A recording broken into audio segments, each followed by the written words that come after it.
Have you ever had an idea that was both ridiculous and probably awful, but also kind of amazing and brilliant?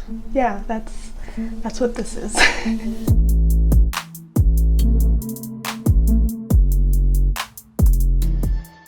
Hi, my name is Rai, also known as One, and welcome back to my channel. Today I will be talking through, I don't know what you want to call this, abomination? Maybe.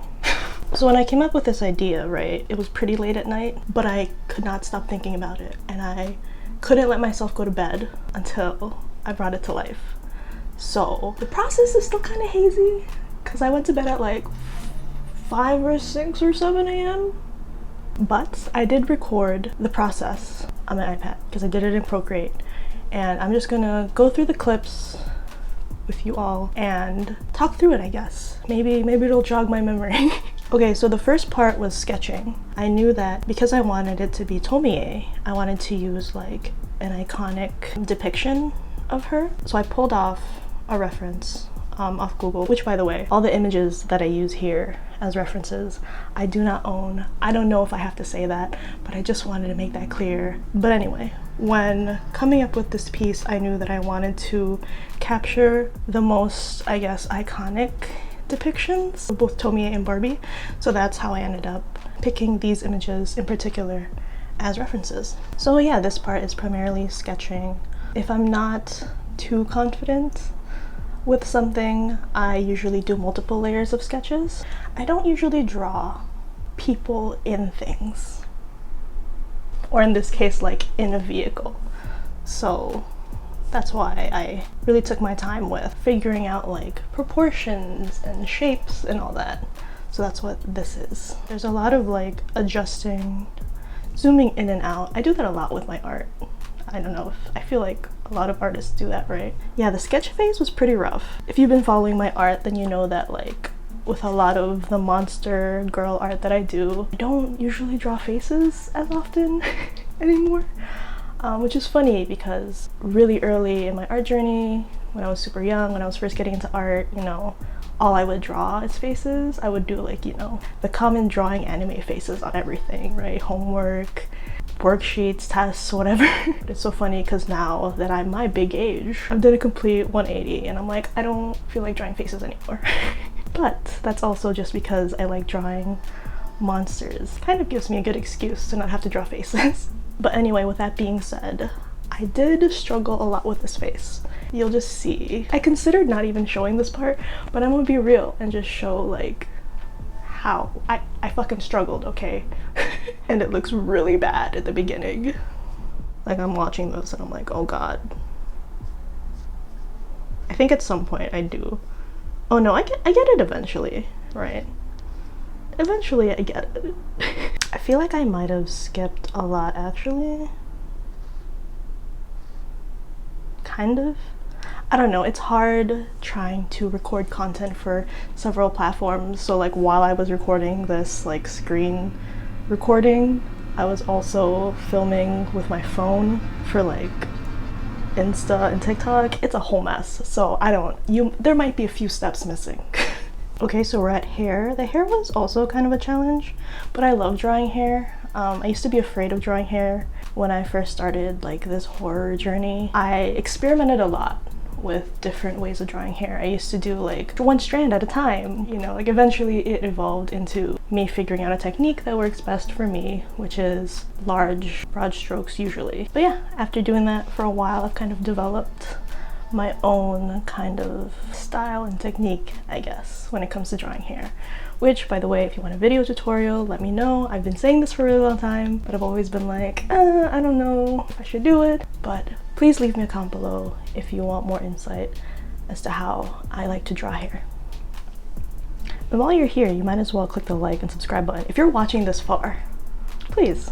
So with the hair, like I said, I was kind of torn between how I wanted to tackle the hair, because I wanted to kind of do both how Barbie's hair looks and how Tomie's hair looks. I feel like Tomie's hair is that iconic like front bangs, long hair, which I guess Barbie kind of has, but not really. She has a headband in this photo, which kind of tripped me up. I'm trying to translate that with Tomie.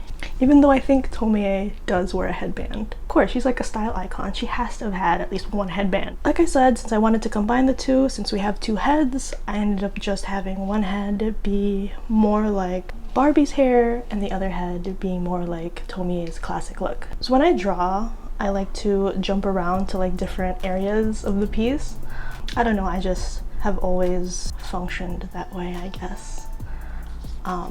Something else that I was thinking a lot about through this process was how much detail I wanted to incorporate in this, because Junji Ito style, in this particular reference photo that I use, the detail is mostly in like the monster part of Tomie, and not so much on like the, I guess, the tame part of Tomie, right? Like there's not that much detail. So that was something that I was kind of struggling with, trying to figure out like how I wanted to capture that. Like I wasn't sure. Eventually though, I do lean more towards adding more detail, and also just because like since this is in my style, that's something that I do with a lot of my own pieces anyway. So we do incorporate a lot of extra details throughout. Speaking of details, I had a lot of fun with the monster part, I guess you could say, of Tomie. If you know me, you know that I love adding all of those tiny details to everything, which isn't always a good thing, but I get really focused and like into it. So I really love adding little details like that. You know, at first, because I've done like Tomie fan art before, or like I was worried if I could pull it off. Because when you first look at it, well for me anyway, when I first saw like Tomie, I was like, wow, that's really cool, but that looks like incredibly challenging to draw. But when you kind of break it down, it's not so bad. It is just a lot of like long lines connecting like one face to another, and I think that the key really is in the tiny details, and I think that that's how Junji Ito really nails like the eerie, creepy look. It's because there are so many like tiny lines, and I think the contrast also helps a lot. So the contrast of Tomie's pretty pristine face, and then coming off of her is this horrible, like terrifying, extremely detailed face. So yeah, I definitely had a lot of fun with that. And I feel like the rest of this is just a lot of like shadows and whatnot, pretty self-explanatory. And next, finally, we have color. Something that I've been experimenting with more recently with my art is color, because for a very long time I was avoiding color, which is really funny if you know what my art used to look like. I mentioned this in the last video, but my art used to be very colorful and fun and wholesome. But then when I transitioned to this new art style, when I wanted to give it a shot, I was suddenly afraid of it, or I wasn't as confident in it anymore. But lately I've been experimenting more with it and trying out different ways to incorporate it into my art. And so for this one, of course, Barbie, something has to be pink.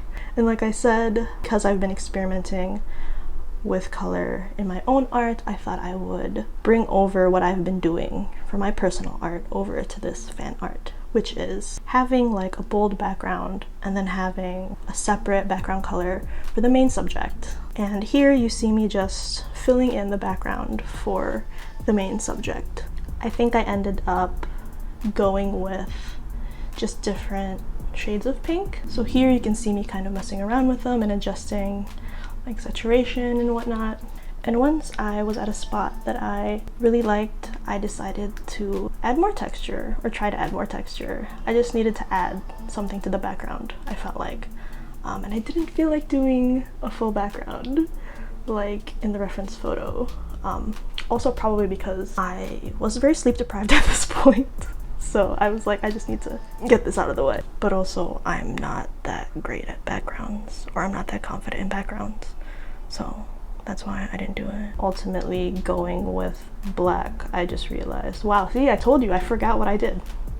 Right? That's what we ended up doing. What's the final piece look like? Okay, yeah, I did end up going with the full black background, and I ended up going with the less detailed splatter. But anyway, yeah, that was basically how I did this thing that I've been rambling about for who knows how long. But yeah, thank you so much for watching. If you did, let me know if you have any more questions. Let me know what you think. Is this something that I should never have made? let me know. Also, I'm really bad with talking about this, but I do have a Patreon. So if you ever want to see like more behind the scenes of how I make these videos or my art, or if you want to see some exclusive spicy art that I can't share anywhere else, all my links and more info is in the description below. But yeah, thank you so much for watching, and I'll see you in the next one. Bye!